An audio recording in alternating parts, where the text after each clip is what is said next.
Hi, welcome to Vocalize. In this video, I am going to be talking about recordable push buttons.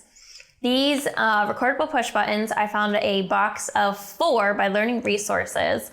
I found them on Amazon. They were on sale, so I gave them a try. And they are actually really great. I recommend them. These buttons are great in situations where your nonverbal individual might not have access to their usual forms of AAC. So, for example, situations that I'm using the recordable push button for my daughter is on a daily basis when we are working on her PT, specifically with her stretches. She's laying flat on her back. I am moving her body around, so I'm not hovering over her asking yes, no questions every few minutes. And so what I did is I took one of these and I just said, stop. So I made this push button available to her so that at any point, if she's uncomfortable, something hurts, or she just needs a break, this is accessible, that she can tell me to stop. Another situation where I thought that might be really great is at the dentist.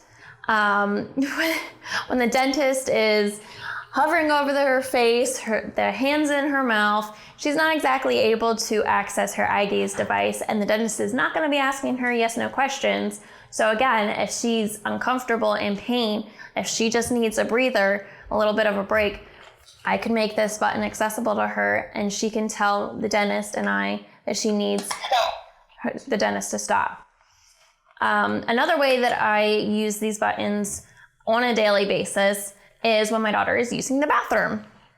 Again, bathroom trips are super quick. I do not take the time to set up her eye gaze device in front of her, and I had been using yes, no questions to ask when she is done, but then she was reliant on my timing of asking her the yes, no question.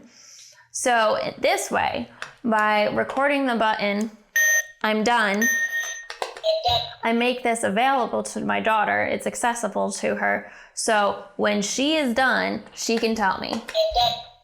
That way I'm not asking her, are you done? 20 times before she's actually done. Or she's not sitting there for 5 minutes, not having to go, or having already been done, and was waiting for me to ask her yes, no. She can just tell me on her timing. It's great. Another way that I thought of using these buttons that I have not yet implemented is in the car. I'm not aware of a safe way to mount my daughter's eye gaze device in the car when we are moving. And when I'm in the front seat driving and she's in the back seat in her car seat, I'm not exactly able to ask her yes, no questions either. So I figured I could have a tray or something where these buttons would be accessible to her and she can ask, are we there yet? Yes, I know that is a question that most parents wish their children could not ask, but it is a valid question on long trips. And my daughter's younger siblings are going to be asking the question. So I think it's great to also give her access to that language.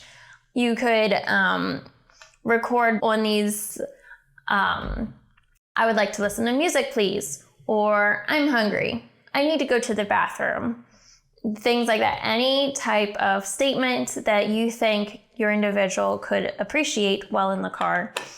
I thought that would be a great way to maybe give them access to language. My daughter has limited hand use, so I was actually a little iffy about these buttons in the beginning because of her limited hand use, but they actually are really great. Language can be a motivator. So when my daughter got the hang of pushing down on these buttons and she realized, hey, I can have a voice through these buttons, it became a motivator. And she is actually improving on her hand use, and her OTs have noticed her progress, all because of using these buttons, and it's great. But along with that, keep placement in mind. So my daughter has a lot more functionality with her right hand than her left. So when I present her a button, I keep it on her right side. And because of tightness of her arm, I don't want her to have to extend fully, so I always keep the button pretty close to her so she can access it very easily. And also because of her right hand dominance, I would limit her to probably 2 buttons. Like I said, it came as a pack of 4, but I would probably limit her to 2 so that she could easily access the buttons without having to cross her midline. So just think about your nonverbal individual's abilities with their hands and their arms when thinking of placement of the buttons.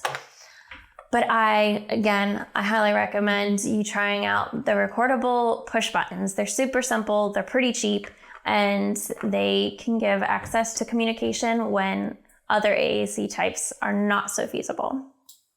All right, thanks so much, and check out some of the other videos.